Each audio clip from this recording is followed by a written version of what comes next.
ఒక నిమిషం మిమ్మల్ని ఎవరిని ఏ ప్రశ్న అడిగినా కూడా సమాధానం చెప్తారు కదా. నేను మీ అందరిలో కల్లా చిన్నపిల్లని అడుగుతాను. నేను పంచైతనం అంటే ఏంటి? మంగళసూత్రం, పసుపు, కుంకుమ, గాజులు, చెవ్వాకు. ఓకే ఓకే, డిస్టర్బ్ చేశానా? చదువుకోండి. ఏంద్ర, పంచాయుధాలు అంటే ఏంటంటో చెప్పు. పంచాయుధాలు: శంఖం అంటే పాంచజన్యం, చక్రం అంటే సుదర్శనం, ఖడ్గం అంటే నందకం, గద అంటే కౌముదికి, ధనస్సు అంటే శారణ్యం. సరే అయితే.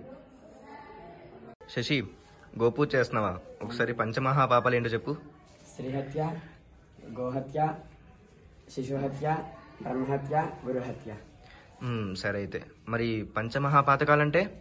బ్రహ్మహత్య, సురాపానం, గురుభార్య గమనం, గోహత్య. పై 4 పాపాలు ఏ ఒక్క పాపం చేస్తున్నా నేను వారితో స్నేహం చేయను.